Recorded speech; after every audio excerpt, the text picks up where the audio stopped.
नमस्कार, IND special में आपका स्वागत है। मैं हूं मनोज सैनी। मुद्दा है निशाने पर कौन। 2019 लोकसभा का चुनाव आपको याद होगा और उस दौरान कुछ लोगों के यहां छापे पड़े थे।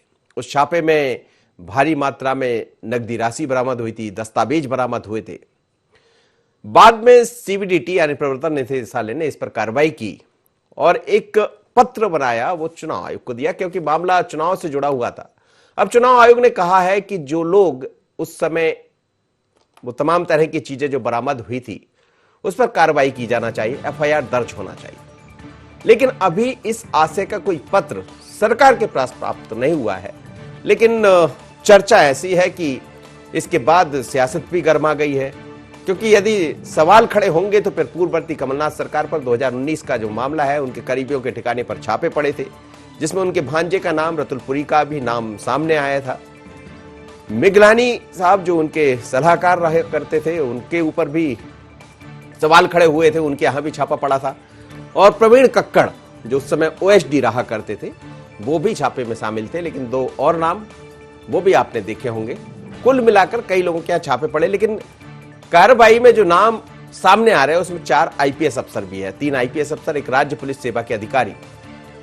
पर सिर्फ नाम आ जाने से या डायरी में नाम मिलने से क्या इनके यहां भी कार्रवाई होगी? क्योंकि एफआईआर दर्ज कराने की बात तो कही गई, पर एफआईआर होगी किस किस के खिलाफ दर्ज? जैसे ही यह मसला सामने आया उसके बाद मध्य प्रदेश की सियासत गर्मा गई। खुद मुख्यमंत्री भारतीय जनता पार्टी के दफ्तर पहुंचे, उन्होंने ये तो कह दिया कि मुझे अभी, हमें यानी सरकार को कोई पत्र प्राप्त नहीं हुआ। लेकिन उससे पहले भारतीय जनता पार्टी के प्रदेश अध्यक्ष बीडी शर्मा ने यह कह दिया कि चुनाव आयोग ने जो कहा है उस पर एफआईआर दर्ज होगी, कार्रवाई होगी, किसी को नहीं बख्शा जाएगा। बल्कि उन्होंने तो सीधे कमलनाथ और दिग्विजय सिंह पर भी हमला बोल दिया। पहले बीडी शर्मा जी को सुनिए, उसके बाद जब मुख्यमंत्री पहुंचे तो उन्होंने क्या कहा ये भी सुनिए। वो कह रहे हैं हमें कोई कागज प्राप्त नहीं हुआ। दोनों नेताओं को सुनिए, एक मध्य प्रदेश के मुख्यमंत्री, एक भारतीय जनता पार्टी के प्रदेश अध्यक्ष बीडी शर्मा।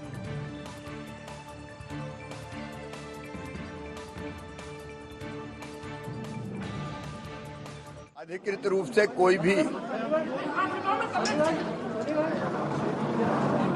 डिटेल इंफॉर्मेशन, जानकारी पत्र मैंने अभी पता करवाया,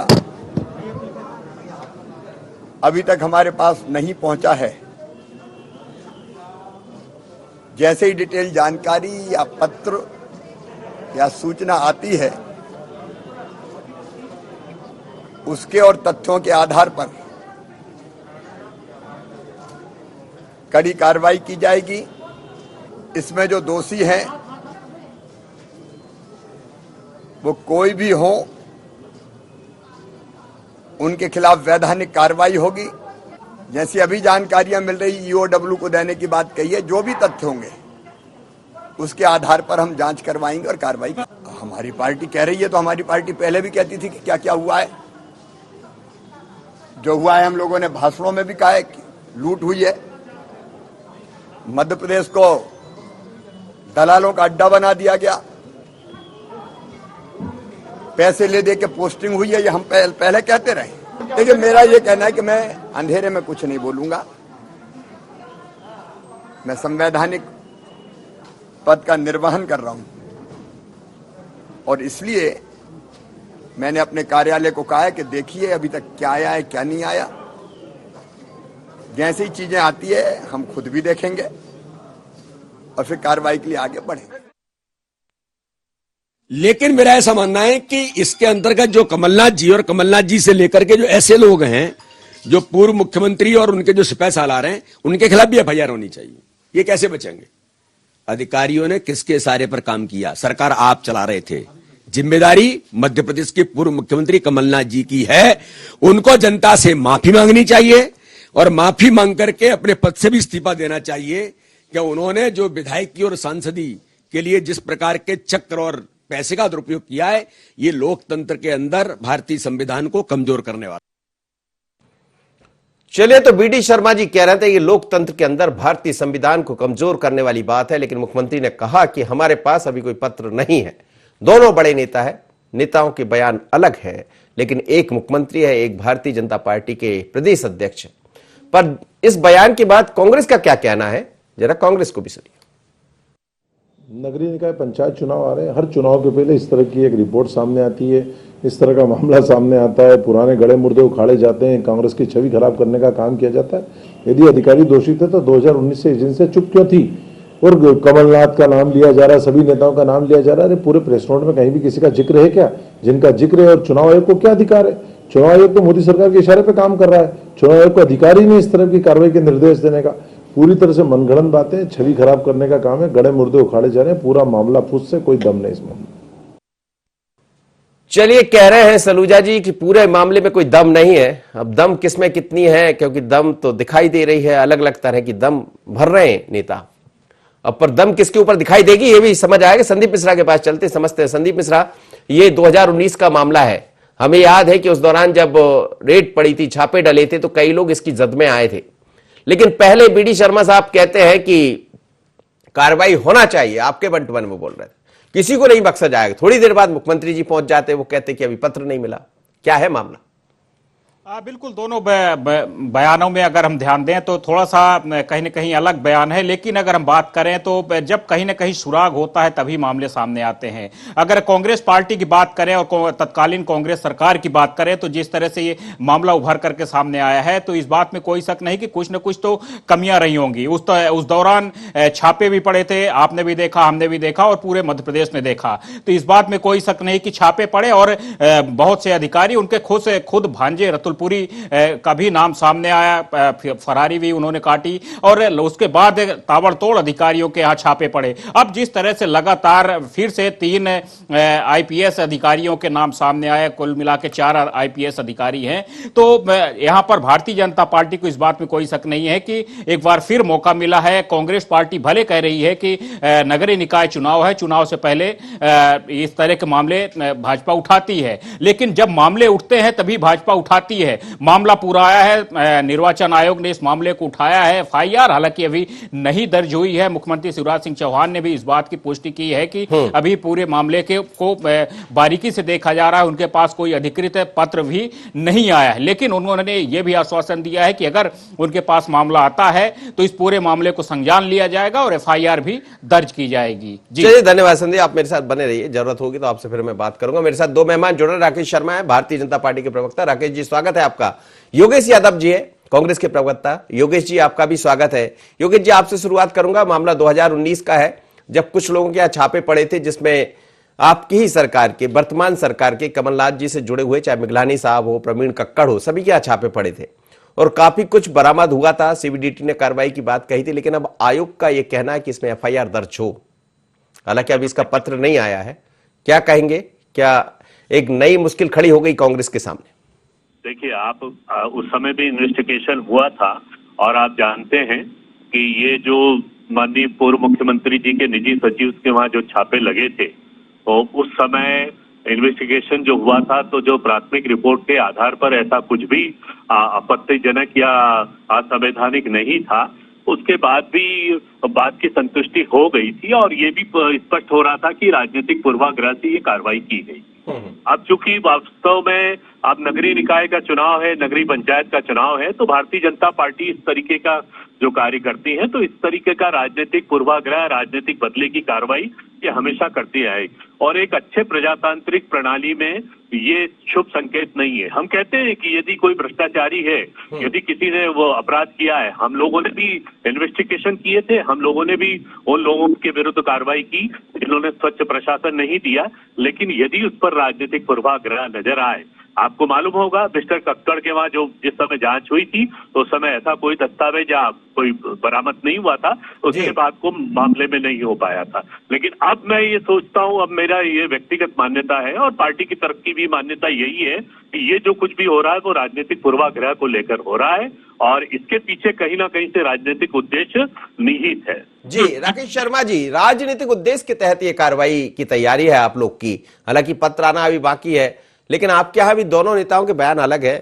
बीडी शर्मा साहब ये कह रहे हैं कि तत्काल कार्रवाई होना चाहिए क्योंकि अब साफ हो गया, दूध का दूध पानी का पानी हो गया। और उन्होंने कहा, कमलनाथ जी का नाम भी लिया, दिग्विजय सिंह जी का भी नाम लिया, कि सभी पर कार्रवाई होना चाहिए। और समझ आ गया है किस तरह का भ्रष्टाचार हुआ, किस तरह की काली कमाई के जरिए ये तमाम तरह के काम किए जा रहे थे। देखिए मनोज जी, मैं फिर माननीय बीडी शर्मा जी की बात को दोहराऊंगा कि भारतीय जनता पार्टी स्पष्ट रूप से कह रही है कि भ्रष्टाचार में जो लोग डूबे हैं गले गले तक 15 माह की सरकार में, उनको सबको जेल जाना चाहिए, और भारतीय जनता पार्टी की यह लाइन स्पष्ट है। दूसरी बात, कांग्रेस के प्रवक्ता जब बात करते हैं तो हर चीज को राजनीतिक चश्मे से नहीं देखना चाहिए और हर चीज को चुनाव से नहीं देखना चाहिए। मध्य प्रदेश सहित हिंदुस्तान में हर रोज कहीं ना कोई चुनाव होता है। आज आपने देखा अभी गोवा में चुनाव हो रहे थे, उससे पहले बेंगलोर में चुनाव हो रहे थे, उससे पहले राजस्थान में, आसाम में चुनाव हो रहे थे, मध्य प्रदेश में अभी नगरीय निकाय हो रहे हैं, उसके बाद पंचायत होंगे, फिर कहीं उपचुनाव हो जाएंगे। जिस तरह से कांग्रेस में पतझड़ का माहौल चल रहा है, कभी भी कांग्रेस का कोई विधायक इस्तीफा दे जाता है तो मध्य प्रदेश में कभी भी चुनाव हो सकते हैं। पर मेरे कांग्रेस के विद्वान साथी ये बताएं कि उमंग सिंगार को ये जानते हैं? मध्य प्रदेश सरकार के कांग्रेस के मंत्री थे, वरिष्ठ मंत्री, जिनने पद और गोपनीयता की शपथ ली थी, और उनने कहा था कि दिग्विजय सिंह शराब माफिया है, खनन माफिया है, हमारी सरकार को अस्थिर करना है। उमंग सिंगार कांग्रेस का मंत्री अपने नेता पे आरोप लगाता है, क्या जांच हुई? अगर उमंग सिंगार झूठे थे तो उमंग सिंगार को मंत्रिमंडल से हटाना था, और अगर उमंग सिंगार सच्चे थे तो दिग्विजय सिंह को जेल भेजना था। उसके बाद एक बात बताइए, अगर कक्कड़ और मिगलानी के यहाँ छापे पड़ते हैं आईटी के या अन्य एजेंसियों के, तो वो आईटी की एजेंसी क्या कांग्रेस कार्यालय में जाके ये दिखाएगी कि ये दस्तावेज इनके घर से बरामद हुए? कांग्रेस पार्टी इस देश को लूटने के लिए आई है, और ये लुटेरों की जो पार्टी है और इनके साथ जो लुटेरों की गैंग में शामिल थे वो सब जेल में जाएंगे। और लगातार हम जितने भी माफिया के खिलाफ कार्रवाई मध्य प्रदेश में कर रहे हैं, उनके तार कहीं ना कहीं कांग्रेस के नेताओं से जुड़े निकलते हैं। आप देखिए, आपको एक उदाहरण दूंगा, एक सेकंड के लिए, एक सेकंड का समय दीजिए। आप देखिए कि गुना में एक हम पीडीएस माफिया के खिलाफ कार्रवाई करते हैं, वो कांग्रेस का जिलाध्यक्ष निकलता है कार्यकारी अग्रवाल, और व्यापारी प्रकोष्ठ का अध्यक्ष था कांग्रेस पार्टी का। उसके खेत में जब जाते हैं तो टैंक बना रखा था, उसमें हजारों लीटर गरीबों का पीडीएस का घासलेट भरा हुआ था। तो ये कांग्रेस के नेता अगर इस देश को लूटने के लिए पैदा हुए हैं, और अब इसको चुनाव की आड़ में ये बच नहीं सकते, ये सब जेल में जाएंगे। चलिए ठीक है, मैं इस पर लूंगा, उनका वो लूंगा, लेकिन इस पर योगेश जी भी जुड़ रहा है मेरे साथ, वरिष्ठ पत्रकार है। योगीराज जी, ये जो 2019 का मसला है फिर से एक बार गर्म हो गया है और अब ऐसा लग रहा है कि ये आगे बढ़ेगा, लेकिन इसमें बहुत सारी चीजें ऐसी तकनीकी रूप से भी देखना पड़ेगा कि जिन आईपीएसओ के नाम इसमें सामने आए हैं, एफआईआर उन पर दर्ज कराने की बात कही गई, लेकिन इनके यहां छापे नहीं पड़े थे।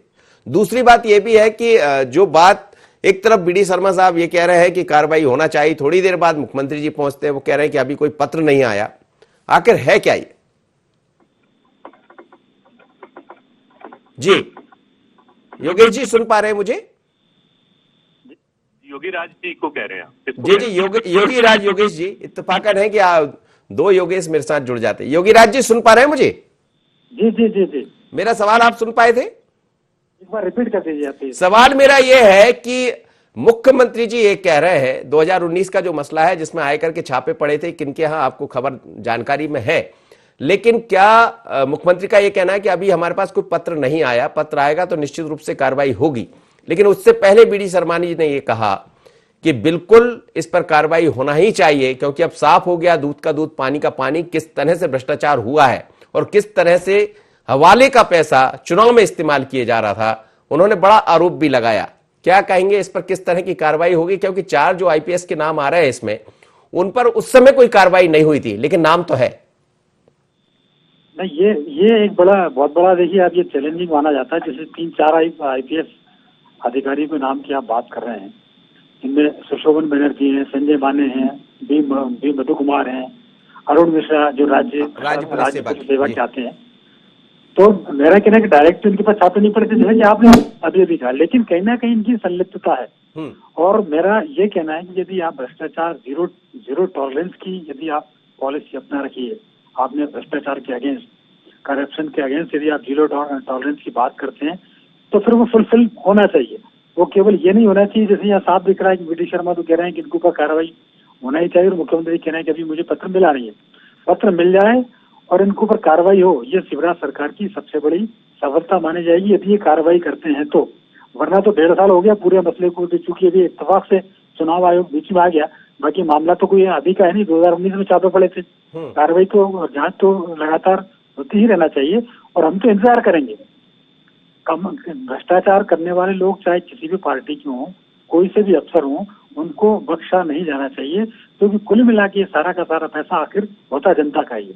जी तो जी। कोई भी छूटे ना, मेरा तो ये कहना है। यदि यहाँ वास्तव में इतनी बड़ी छापे 14-15 करोड़ रुपए का कालाधन की हेरफेर बरामद होने की बात उस समय की गई थी, तो आखिर ये रुपया कहाँ से आया, रुपया कहाँ गया, किन किन लोगों का इसमें पैसा था, तो उनके ऊपर कार्रवाई क्यों नहीं होना चाहिए? सब लोग इंतजार इसी बात का कर रहे हैं कि भ्रष्ट अफसर आखिर बच क्यों जाते हैं।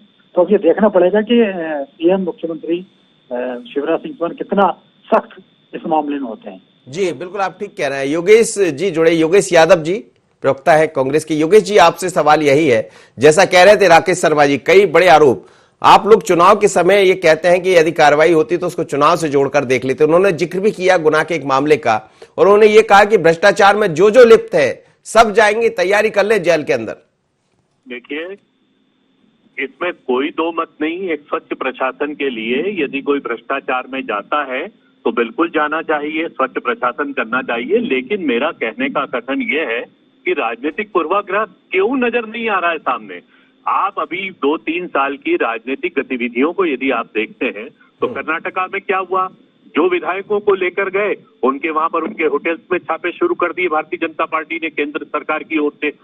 तमिलनाडु में क्या हुआ, गुजरात में देख लीजिए राज्यसभा चुनाव के दौरान क्या हुआ, गोवा में इसी तरीके का परिप्रेक्ष्य हुआ, जहां पर भी जो व्यक्ति चाहे वो राजनेता से संबंधित हो या उनके भाई हो, किसी भी कार्य में किसी भी व्यवसाय में यदि वो संलिप्त है तो उन पर इंटेंशनली उन पर कार्रवाई की जा रही है। ये एक दबाव की राजनीति शुरू हो गई है। ये मध्य प्रदेश में नहीं, संपूर्ण देश में शुरू हो गई है। और यही राजनीति बहुत घातक है, प्रजातंत्र के लिए घातक है कि आपका यदि कोई विरोध करता है, यदि आप विपक्ष में बैठे हैं या विपक्ष के ऊपर की भूमिका को निभाते हुए आप सरकार पर प्रहार करते हैं तो आप पर व्यक्तिगत प्रहार होने लग जाते हैं। आप देख लीजिए 20 किस्से हो चुके हैं अभी 2-3 साल के, उसमें केंद्र सरकार की तरफ से हुए। मध्य प्रदेश में भी इस तरीके की पूर्वाग्रह की कार्रवाई ग्वालियर में की गई है और भी अन्य मध्य प्रदेश के शहरों में की। हमारा एक कथन है कि यदि भ्रष्टाचार है उसमें पारदर्शिता है। जो करोड़ों रुपए वहां से बरामद हुआ था, जिस पैसे का बात कही जा रही है, जो हवाला के जरिए पैसे, उसका हिसाब किताब तो मिला नहीं। आखिर पैसा कहां से आया?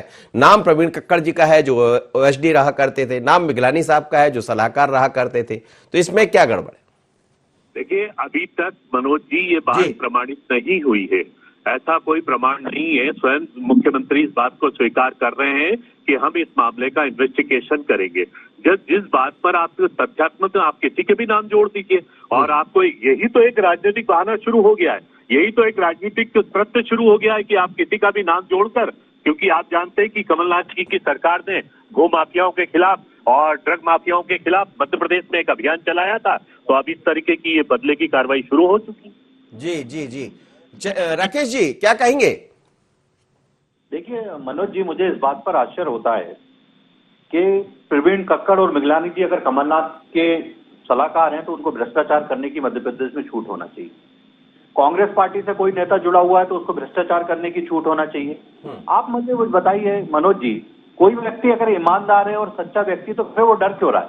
कांग्रेस के प्रवक्ता के मुंह से मैंने अभी तक एक बार भी नहीं सुना कि हाँ कांग्रेस पार्टी भी चाहती है कि भ्रष्टाचारियों के खिलाफ कार्रवाई होना चाहिए, कांग्रेस पार्टी चाहती है माफिया के खिलाफ होना चाहिए। ये माफिया कर करके बात करते हैं 15 माह की सरकार की। 129 गुंडों के मकान भारतीय जनता पार्टी की सरकार ने पिछले 3-4 महीने में तोड़े हैं। 129 गुंडों के। माफिया की बात करते हैं, शराब माफिया हो या गुटखा माफिया हो या जमीन माफिया हो या ड्रग माफिया हो या अन्य तरह का माफिया, उसकी कमर तोड़ने का काम भारतीय जनता पार्टी की सरकार कर रही है। लगातार वो सबके सब जेल में बैठे हुए हैं और उनके मकानों को जमींदोज किया जा रहा है। हमारा माननीय मुख्यमंत्री का स्पष्ट रूप से कहना है कि जो जिनने इस तरह की घटनाएं की हैं, इस तरह की जांच हो रही है और जांच होकर दोषियों के खिलाफ कार्रवाई की जाएगी। अब इसको ये कहा जाए कि मुख्यमंत्री कह रहे हैं कि कोई भी शामिल होगा, चाहे भले आईपीएस हो, आईएएस हो या जो भी शामिल होंगे उन पर कार्रवाई होगी, क्योंकि 3 आईपीएस है, इसमें एक राज्य प्रशासनिक, एक राज्य पुलिस सेवा के अधिकारी है। देखिए, मेरा एक कहना है कि मध्य प्रदेश में पहले भी टीनू जोशी और उनकी पत्नी पे कार्रवाई हुई है, वो भी सीनियर आईएएस थे। इससे पहले भी एक डीआईजी के खिलाफ कार्रवाई हुई है जो जेल विभाग के डीआईजी थे। तो मध्य प्रदेश में ये देख के कार्रवाई नहीं होती कि ये पुलिस के अधिकारी हैं, ये आईएएस के। ये कांग्रेस की गोद में जो लोग बैठकर भ्रष्टाचार कर रहे थे, अब वो आईएएस हैं या आईपीएस हैं या कांग्रेस के बड़े नेता हैं, इससे जनता को मध्य प्रदेश की फर्क नहीं पड़ता और ना हमारी सरकार को और ना भारतीय जनता पार्टी को इससे फर्क पड़ता है। चलिए आप रहिए मेरे साथ, योगेश जी के पास चलूंगा, लेकिन उससे पहले एक बार फिर सुनवाता हूं कि मुख्यमंत्री शिवराज सिंह चौहान ने इस पूरे मामले को लेकर क्या कहा है, प्रदेश के अध्यक्ष भारतीय जनता पार्टी के बीडी शर्मा जी ने क्या कहा है। पहले बीडी शर्मा जी को सुनिए आप, क्योंकि उन्होंने पहले बयान दिया और उसके थोड़ी ही देर बाद मुख्यमंत्री जी भारतीय जनता पार्टी के दफ्तर पहुंचे, उन्होंने स्थिति साफ की। क्या कहा बीडी शर्मा ने, यह सुनिए। पहले बीडी शर्मा, फिर शिवराज सिंह चौहान साहब। अधिकृत रूप से कोई भी डिटेल इंफॉर्मेशन, जानकारी पत्र मैंने अभी पता करवाया, अभी तक हमारे पास नहीं पहुंचा है। जैसे ही डिटेल जानकारी या पत्र या सूचना आती है, उसके और तथ्यों के आधार पर कड़ी कार्रवाई की जाएगी। इसमें जो दोषी हैं वो कोई भी हो, उनके खिलाफ वैधानिक कार्रवाई होगी। जैसी अभी जानकारियां मिल रही ईओडब्ल्यू को देने की बात कही है, जो भी तथ्य होंगे उसके आधार पर हम जांच करवाएंगे और कार्रवाई। हमारी पार्टी कह रही है तो हमारी पार्टी पहले भी कहती थी कि क्या क्या हुआ है। जो हुआ है हम लोगों ने भाषणों में भी कहा है कि लूट हुई है, मध्य प्रदेश को दलालों का अड्डा बना दिया गया,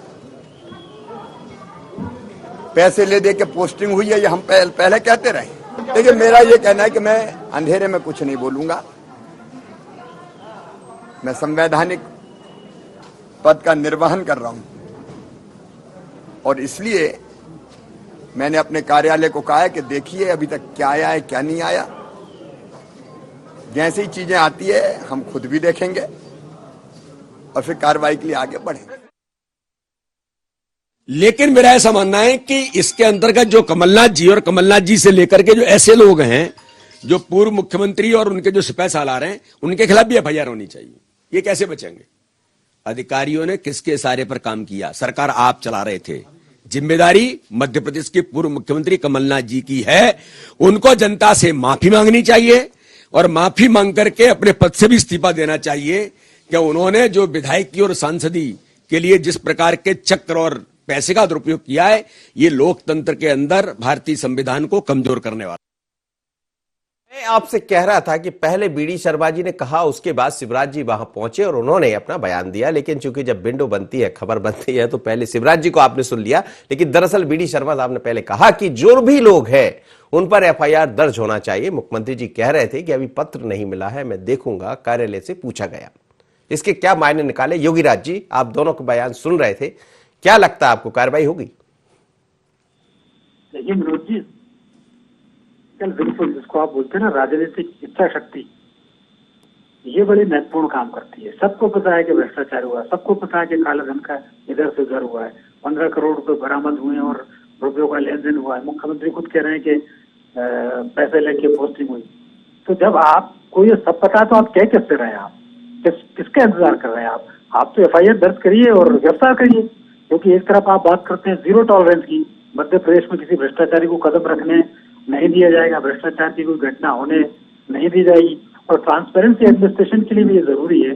जब आप स्वच्छ प्रशासन देने की आप बात करते हैं तो फिर ऐसे दलालों को, तो भ्रष्टों को आप मौका क्यों दे रहे हैं? आप किससे आप उम्मीद कर रहे हैं कि वो आके कोई दूसरा आके एफआईआर थोड़ी दर्ज करेगा? करना तो सरकार को ही है ना। और इसलिए मैं कह रहा हूँ कि राजनीतिक इच्छा शक्ति पर डिपेंड करता है कि आप उसको कैसे हैंडल करते हैं और देखते हैं कि कैसे ये शिक्षकों के अंदर जाते हैं। जो भ्रष्टाचारियों की आप बात कर रहे हैं, वास्तव में यदि भ्रष्टाचार हो, अभी तो उन्होंने कहा कि ईओडब्ल्यू में जाएगी, ईओडब्ल्यू इस मामले की जांच करेगा। अब जांच के बाद क्या निष्कर्ष निकलता है, इस पूरी प्रक्रिया में ही 6 महीने लग जाएंगे। तो ये एकदम से कहना कि ये सब जेल चले जाएंगे, ये बहुत जल्दबाजी होती है। या तो आपके पास पुख्ता प्रमाण होने चाहिए। और मैं तो ये जानता हूँ प्रदेश में ट्रांसपेरेंसी होना चाहिए, जैसा कि सरकार कहती आ रही है कि भ्रष्टाचार नहीं होने दिया जाएगा।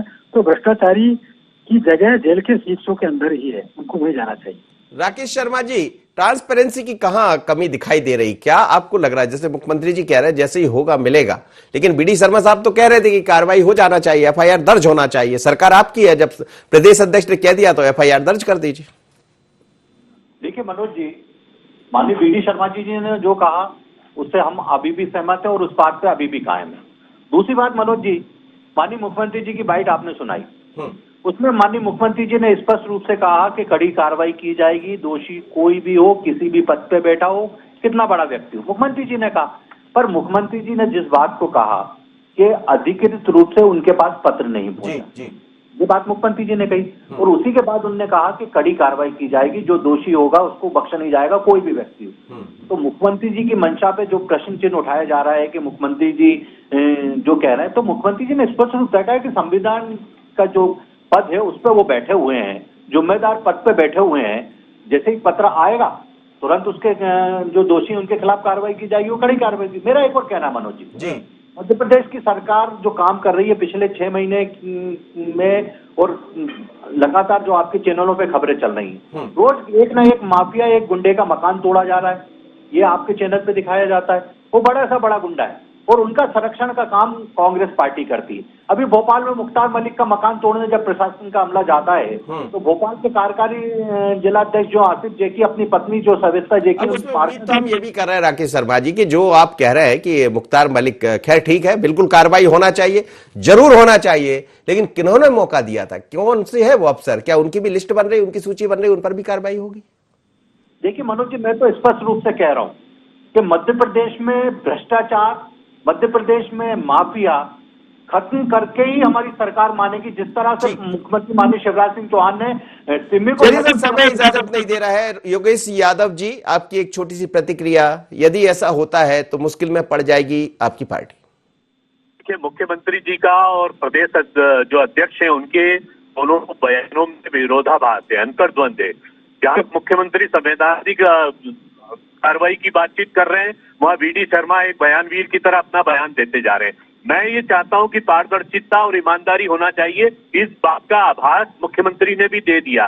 उनको स्वयं महसूस हो रहा है कि कहीं ना कहीं से हम राजनीतिक तौर पर बयानबाजी कर रहे हैं। मेरा यही कथन है कि भारतीय जनता पार्टी ये पूर्वाग्रह की राजनीति, ये दबाव की राजनीति और एक तरीके से संशयवादी राजनीति में अपनी संभावनाओं को खोजना, ये एक प्रजातंत्र का दुर्भाग्य होगा और ये बदले की कार्रवाई। बहुत बहुत धन्यवाद आप तीनों मेहमानों का मेरे साथ जुड़े। लेकिन मध्य प्रदेश में आईटी के छापे पहले पड़े थे, उसके बाद फिर किस तरह की कार्रवाई हुई थी, सीबीडीटी के द्वारा ये रिपोर्ट को पर कार्रवाई की गई थी। चुनाव आयोग ने कहा है मध्य प्रदेश सरकार से कि इसमें एफआईआर दर्ज होना चाहिए, लेकिन मुख्यमंत्री जी कह रहे हैं कि अभी उनके पास कोई पत्र नहीं आया है, और जब पत्र आएगा तो क्या कार्रवाई होगी, ये इंतजार हमको भी है और आपको भी होगा। आगे आगे देखिए निशाने पर कौन। आज इतना ही, मुझे दीजिए इजाजत। बने रहिए N24।